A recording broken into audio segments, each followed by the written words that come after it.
అందరికీ జై హింద్. ఈ మధ్య ఒక న్యూస్ చాలా వైరల్ అవుతుంది. ఏమని? బలూచిస్తాన్ తన యొక్క ఇండిపెండెన్స్ని డిక్లేర్ చేసేసిందని చెప్పేసి ఒక న్యూస్ చాలా వైరల్ అవుతుంది. అండ్ ఎన్నో అఫీషియల్ ప్లాట్ఫామ్స్లో కూడాను మేము మా నేషనల్ ఫ్లాగ్ని డిజైన్ చేసుకున్నాము, 11th ఆగస్ట్ని మేము ఇండిపెండెన్స్ డే లాగా డిక్లేర్ చేసుకున్నాము అలా అని చెప్పేసి ఎన్నో న్యూసెస్ వస్తున్నాయి. సో ఈ న్యూస్ వెనక నిజం ఎంత ఉంది? అండ్ యాక్చువల్లీ బలూచిస్తాన్ వెనుక చరిత్ర ఏముంది? నేను మీకు ఒక గత 200-300 వెనక్కి తీసుకెళ్ళి అసలు ఏం జరిగింది, ఎందుకు బలూచిస్తాన్ ఇప్పుడు ఇలా స్వతంత్రం కోరుకుంటుంది, మరెన్నో అంశాలు దీనికి సంబంధించి చాలా వివరంగా మాట్లాడతాను. సో మన ఈరోజు వీడియో చేసుకుంటున్న వీడియో యొక్క ఉద్దేశం ఏంటి? బలూచిస్తాన్ నిజంగానే స్వతంత్రం సాధించిందా అన్నది ప్రశ్న. కాకపోతే దీనికి జవాబు ఎండ్లో నేను ఒక ఖచ్చితమైన జవాబు ఇస్తాను. బట్ దానికన్నా ముందు ఒక్కసారి మనము బలూచిస్తాన్ యొక్క మ్యాప్ని చూసుకుందాం. ఈ యొక్క ప్రాంతం మీకు పింక్, ఎల్లో, బ్లూ అండ్ ఈ గ్రే కలర్లో ఏదైతే కనిపిస్తుందో, మనం పాకిస్తాన్ మ్యాప్ గనక మీకు తెలిసి ఉన్నట్టయితే ఇది పాకిస్తాన్ మ్యాప్. ఇక్కడ పాకిస్తాన్ వాళ్ళు అక్రమంగా మన పిఓకేని వాళ్ళదిలాగా చూపించుకున్నారు. కానీ ఈ మార్క్ అంతా నేను ఇప్పుడు బ్లాక్లో చేస్తున్నాను కదా, ఇది మన పిఓకే అనమాట. ఎందుకంటే ఇది పాకిస్తాన్ బలూచిస్తాన్ మ్యాప్ కాబట్టి వాళ్ళు అలా చూపించుకున్నారు. బట్ నిజంగా చెప్పాలి అంటే ఇదంతా మన పిఓకే ప్రాంతం. Back to our topic. ఈ రెడ్లో కనిపిస్తుంది బలూచిస్తాన్. ఈ రెడ్ భాగం యొక్క బ్లోఅప్ ఈ ఏరియా అనమాట. నౌ ఇదంతా బలూచిస్తాన్. సో ఈ బలూచిస్తాన్ ఏదైతే ఉందో వీళ్ళు ఇప్పుడు స్వతంత్రం కోరుకుంటున్నారు పాకిస్తాన్ నుంచి. ఒక ఇంపార్టెంట్ జాగ్రఫికల్ ఫీచర్ చెప్పాలి అంటే ఇక్కడ గ్వాదర్ పోర్ట్ ఉంది. ఈ గ్వాదర్ పోర్ట్ అన్నది చాలా ఇంపార్టెంట్ పోర్ట్ అనమాట. ఎందుకంటే పాకిస్తాన్ నుంచి ఒక చైనా పాకిస్తాన్ ఎకనామిక్ కారిడార్ వెళ్తుంది కదా, దాన్ని సిపిఈసి అంటారు. అది బలూచిస్తాన్ ప్రాంతం నుంచే వెళ్తుంది అనమాట. సో ఏంటి హిస్టరీ చెప్తాను. ఇవన్నీ పెద్ద పెద్ద పేర్లు. అందులో అతి ముఖ్యమైన పేర్లు కాలత్ ఒకటి, ఖారన్ ఒకటి, లాస్బేల్లా ఒకటి. అండ్ ఈ యొక్క ప్రాంతం మీకు బ్లూలో ఏదైతే కనిపిస్తుందో ఈ ప్రాంతాన్ని మక్రాన్ అనేవాళ్ళు. హిస్టారికల్గా ఈ ప్రాంతాన్ని మక్రాన్ అనేవాళ్ళు. సో ఈ హిస్టరీ కొంచెం మనం హిస్టరీలోకి వెళ్దాము. బలూచిస్తాన్ అనే ప్రాంతము, బలూచ్ అంటే ఇది ఒక ట్రైబల్ ప్రజాతి అనమాట. సో ఈ బలూచీలు ఈ యొక్క మ్యాప్ మనం చూసుకున్నాం కదా, ఈ మ్యాప్ ఈ యొక్క ఏరియాలో ఉండేవాళ్ళు. కానీ ఇంకో విషయం ఏంటంటే బలూచిస్తాన్ యొక్క స్ప్రెడ్ అంటే వీళ్ళు ఉండేది కొన్ని భాగాలు ఇలా ఇరాన్లో కూడా బలూచులు ఉంటారు. అదేవిధంగా ఇక్కడ నార్త్లో చూసుకుంటే ఈ భాగం ఏదైతే ఉందో ఇది ఆఫ్ఘనిస్తాన్ అనమాట. ఈ ఆఫ్ఘనిస్తాన్ ప్రాంతంలో కూడా సదరన్ ఆఫ్ఘనిస్తాన్ అతి ముఖ్యంగా ఇలా ఈ ప్రాంతంలో కూడా బలూచులు నివసిస్తారు అన్నమాట. సో ఈ బలూచిస్తాన్ అనే ఉద్యమం ఏదైతే ఉందో ప్రస్తుతం ఉన్న ఈ రెడ్ కలర్లో ఉన్న పాకిస్తాన్ మొత్తం ప్రాంతం మాది. రెండవది ఆఫ్ఘనిస్తాన్లో ఈ సదరన్ ఆఫ్ఘనిస్తాన్ భాగం మాది. అండ్ ఇరాన్లో కూడా కొంచెం భాగం మా బలూచులు ఉండేవాళ్ళు, ఈ భాగం కూడా మాది అని చెప్పి వీళ్ళు చెప్తున్నారు. మనం ఒకవేళ హిస్టరీలో వెళ్ళిపోతే గనక అతి ముఖ్యమైన ఇంపార్టెంట్, మనం హిస్టారికల్గా 15th సెంచురీ 14th సెంచురీ వెళ్ళాల్సిన అవసరం లేదు. నేను బ్రిటిష్ సామ్రాజ్యం నుంచి దీని హిస్టరీ ఒకటి నేను స్టార్ట్ చేస్తాను. మనందరికీ తెలుసు, మనం ఒకవేళ మన ఇండియన్ మ్యాప్ని మనం వేసుకుంటే గనక, మనం ఇలా వేసుకుంటే గనక బ్రిటిష్ సామ్రాజ్యం మన మీద పరిపాలన చేసింది. ఇది బంగ్లాదేశ్. ఇదంతా మన నార్త్ ఈస్ట్ ఏరియా అనమాట. ఇదంతా మన నార్త్ ఈస్ట్ ఏరియా. మనకి ఇక్కడ నేపాల్ ఇలా వచ్చేస్తుంది, మనకి సిక్కిం, ఇక్కడ సిక్కిం వస్తుంది, ఇక్కడ భూటాన్ వచ్చేస్తుంది. ఇదంతా మనకి అరుణాచల్ ప్రదేశ్ అనమాట. ఇప్పుడు మనం ఇక్కడ నుంచి వెస్ట్కి వచ్చేస్తే ఇక్కడ మనకి పాకిస్తాన్ ఉంది. అండ్ ఇంకా వెస్ట్కి వెళ్ళిపోతే మనకి ఇక్కడ ఆఫ్ఘనిస్తాన్ అనే ప్రాంతం ఉంది. ఇప్పుడు ఈ యొక్క ప్రాంతం గురించి మనము మాట్లాడుతున్నాం. ఒకప్పుడు చూడండి, మన భారతదేశము ఎక్కడి నుంచి ఎక్కడి వరకు ఉండేది. ఎందుకు ఇక్కడ వరకు అంటున్నానంటే యాక్చువల్లీ బ్రిటిషర్స్ మన దగ్గర ఉన్నప్పుడు బ్రిటిషర్స్కి ఒక భయం ఉండేది. బ్రిటిషర్స్కి ఏంటంటే Indian territory was considered to be jewel in the crown of British administration. అంటే బ్రిటిష్ సామ్రాజ్యం ఆఫ్రికాలోను, ఏషియాలోను మరి ఎన్నో దేశాల్లో వీళ్ళు పరిపాలించారు. కానీ ఇండియాని జ్యువెల్ ఇన్ ద క్రౌన్ అనేవాళ్ళు. ఎందుకంటే ఇండియా నుంచి చాలా డబ్బు వీళ్ళు దోచుకొని ఇంగ్లాండ్కి వెళ్ళేవాళ్ళు కాబట్టి అందుకే ఇండియాని జ్యువెల్ ఇన్ ది క్రౌన్ అనేవాళ్ళు. 1830కి వచ్చేసరికి బ్రిటిష్ వాళ్ళకి ఒక భయం పుట్టింది అన్నమాట. ఈ భయం ఏంటి అంటే రష్యా వాడు, అంటే అప్పట్లో రష్యా కానీ యుఎస్ఎస్ఆర్ అని పేరు ఉండేది కాదు. 1830స్లో అప్పుడు జార్స్ అని ఉండేవాళ్ళు. రష్యాలో జార్స్ యొక్క పరిపాలన ఉండేది.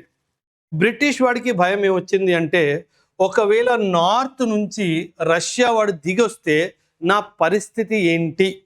ఈ యొక్క భయాన్ని ఒక పేరుంది జియో పాలిటిక్స్లో, దాన్ని గ్రేట్ గేమ్ అంటారు. ఈ యొక్క భయాన్ని ఏమంటారు? గ్రేట్ గేమ్ అనేవాళ్ళు. ఈ గ్రేట్ గేమ్ మూలంగా బ్రిటిష్ వాడికి ఒక భయం ఉండేది. ఏమని?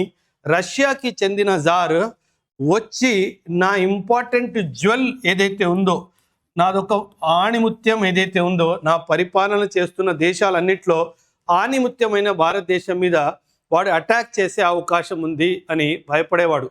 ఆ యొక్క అటాక్ ఆఫ్ఘనిస్తాన్ దారి నుంచి వచ్చేది అని వాళ్ళు భావించేవాళ్ళు. సో ఈ యొక్క అటాక్ని ఆపడానికి ఆఫ్ఘనిస్తాన్ మొత్తాన్ని ఒక బఫర్ స్టేట్ లాగా మనం వాడుకోవాలి అన్న ఉద్దేశంతో వీళ్ళు 1839లో ఆఫ్ఘనిస్తాన్ మీద బ్రిటిష్ వాళ్ళు దాడి చేయడం జరిగింది. దీన్నే ఆంగ్లో ఆఫ్ఘాన్ వార్ అంటారు. ఆంగ్లో ఆఫ్ఘాన్ వార్ అని అంటారు. సో ఈ ఆంగ్లో ఆఫ్ఘాన్ వార్లో బ్రిటిష్ వాడు ఆఫ్ఘనిస్తాన్ని ఓడించడం జరిగింది. ఇన్ఫ్యాక్ట్ ఈ ఒక్క వార్ కాదు, Anglo Afghan war 1, Anglo Afghan war 2, Anglo Afghan war 3. Afghan war 1లో బ్రిటిష్ వాడు ఓడిపోయాడు. ఆఫ్ఘాన్ వార్ 2లో బ్రిటిష్ వాడు గెలవడం జరిగింది. ఫైనల్ కన్సాలిడేషన్ వచ్చేసి 1876 వరకు ఫైనల్ కన్సాలిడేషన్ అయిపోయింది. అప్పట్లో బ్రిటిష్కి ఒక మిలిటరీ జనరల్ లాగా ఉండేవాడు. ఆయన పేరు రాబర్ట్ శాండెమాన్ అనమాట. ఆయన పేరేంటి? రాబర్ట్ శాండెమాన్. సో వీళ్ళు ఏం చేశారంటే, ఎందుకంటే బ్రిటిష్కి ఎప్పుడు కూడా ఉద్దేశము ఆఫ్ఘనిస్తాన్ మీద డైరెక్ట్ పరిపాలన చేయాలి అనే ఉద్దేశం ఎప్పుడు బ్రిటిషర్కి లేదు. ఎలాగైతే ఇండియా మీద వీళ్ళు డైరెక్ట్గా పరిపాలన చేశారో అలా బ్రిటిష్ వాడికి ఆఫ్ఘనిస్తాన్ మీద డైరెక్ట్ పరిపాలన చేయాలి అనే ఉద్దేశం ఉండేది కాదు. ఇన్ఫ్యాక్ట్ ఆఫ్ఘనిస్తాన్ యొక్క పొలిటికల్ సిస్టమ్ మనం చూసుకుంటే, ఆఫ్ఘనిస్తాన్ యొక్క పొలిటికల్ సిస్టమ్ కూడా మనం చూసుకుంటే అక్కడ రాజు ఉండేవాడు, కింగ్ ఉండేవాడు. కింగ్తో పాటు కొంచెం ట్రైబల్ లీడర్స్ కూడా ఉండేవాళ్ళు. అండ్ ఇదే పొలిటికల్ సిస్టమ్ నేను చూపించిన బలోచ్ ప్రాంతంలో కూడా ఉండేది. బలోచ్ రీజన్ ఏదైతే ఉందో అక్కడ కూడా ఇదే సిస్టమ్ ఉండేది. కింగ్ ఉండేవాడు, కింగ్తో పాటు ట్రైబల్స్ ఉండేవాళ్ళు. ఈ మ్యాప్ మీకు గుర్తుంటే గనక ఇవన్నీ ట్రైబల్ టెరిటరీస్ అనమాట. ఎప్పుడు కూడా ఆఫ్ఘనిస్తాన్కి యాజ్ ఎ నేషనల్ ఐడెంటిటీ అనేది ఉండేది కాదు. Afghanistan is all about tribal identity. కాలత్ ఒక ట్రైబు, ఖారన్ ఒక ట్రైబు, లస్బెల్లా ఒక ట్రైబు, ఇలా మకరాన్ ఒక ట్రైబు. ఒక ట్రైబల్ ఐడెంటిటీ మాత్రమే వీళ్ళకు ఉండేది. కాకపోతే రాజు కూడా ఉండేవాడు. రాజు ఏంటంటే అన్ని ట్రైబల్స్ని కలిపి రాజు పైగా ఉండేవాడు.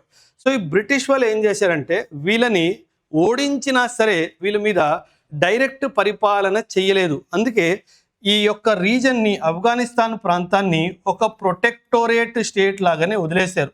అంటే మీరు మా కింద ఉండాలి అని చెప్పి వీళ్ళకి చెప్పడం జరిగింది.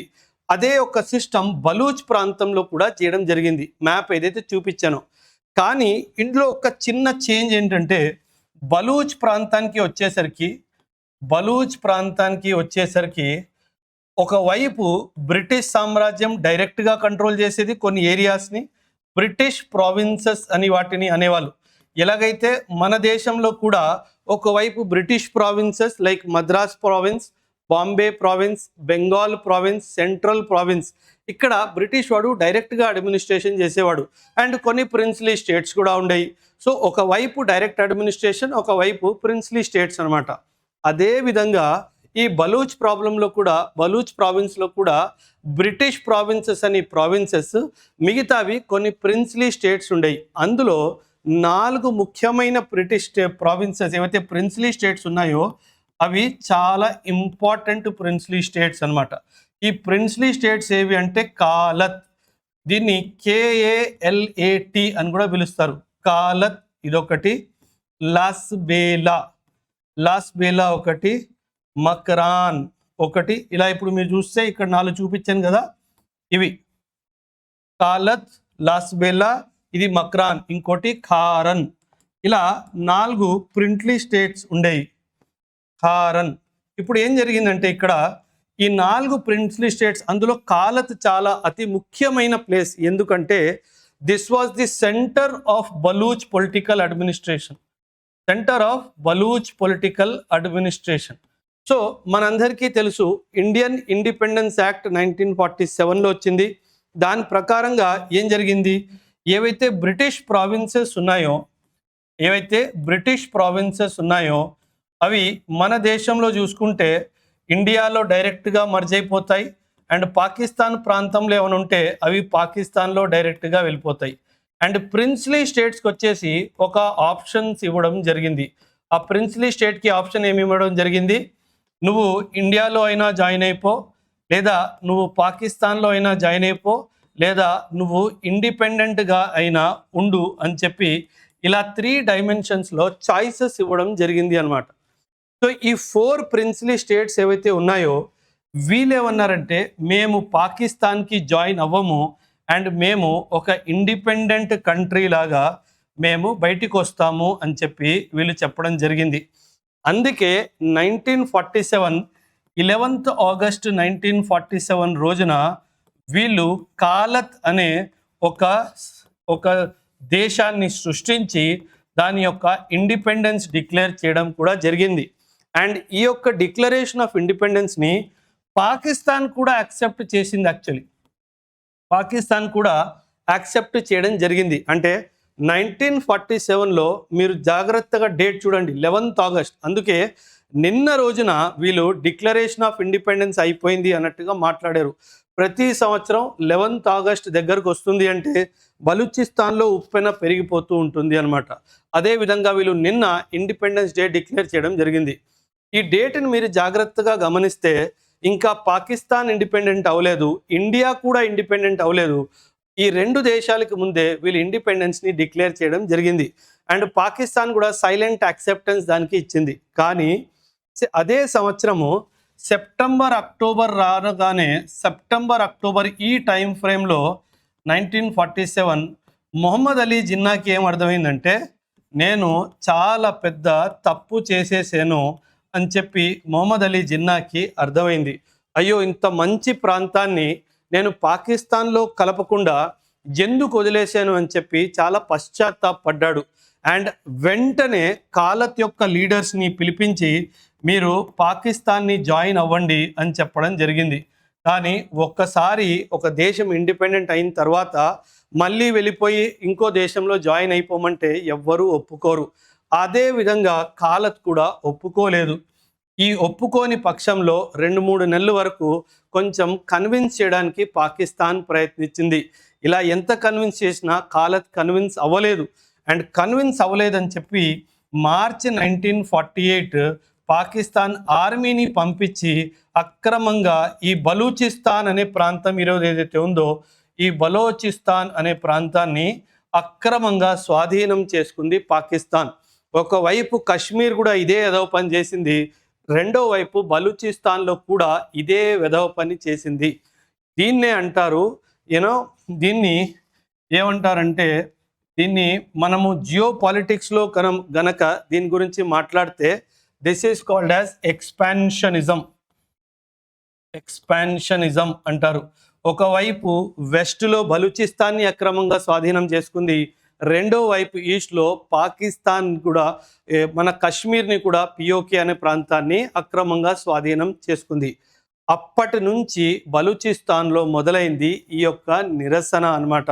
సో మాకు వేరేగా ప్రాంతం కావాలి, మేము వేరే దేశం, మేము యాక్చువల్లీ బలూచులము, మాకు మీ యొక్క మతంతో కానీ మీ యొక్క ఆలోచన తీరుతో కానీ మాకు సంబంధం లేదు అని చెప్పి వాళ్ళు పోరాడుతూనే ఉన్నారు.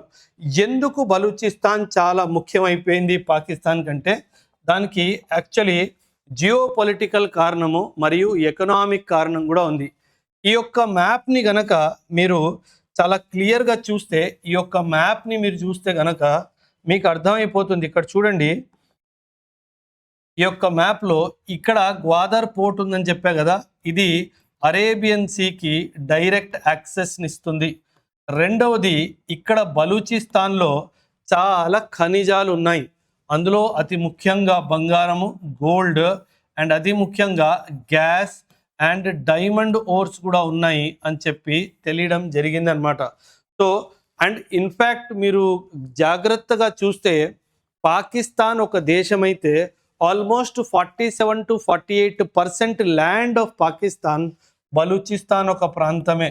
48% of land of Pakistan is Balochistan only. In fact east Pakistan, Bangladesh కూడా పాకిస్తాన్లో భాగం ఉన్నప్పుడు బంగ్లాదేశ్ పాకిస్తాన్ కన్నా చాలా పెద్ద ప్రాంతము.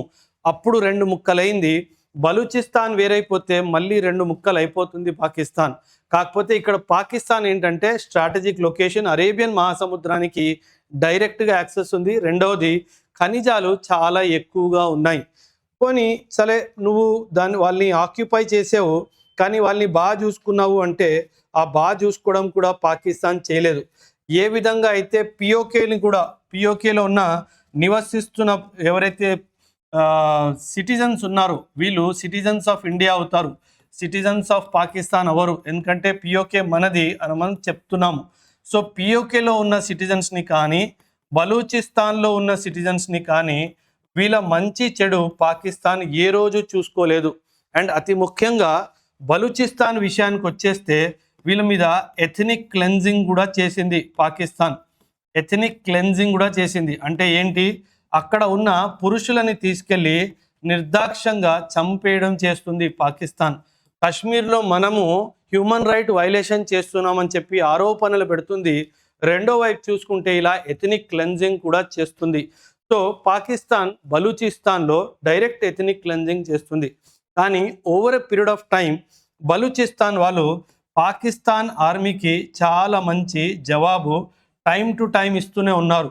మీరు ఎన్నోసార్లు న్యూస్లో వినుండొచ్చు, ఏదైతే ఇంపార్టెంట్ రైల్వే లైన్స్ ఉన్నాయో ఆ రైల్వే లైన్స్ని వీళ్ళు చాలా బాగా టార్గెట్ చేస్తారు. ఈ రైల్వే లైన్స్లో పాకిస్తాన్ ఆర్మీకి చెందిన వాళ్ళ ఆర్మీ ట్రూప్స్ ప్రయాణం చేస్తారు.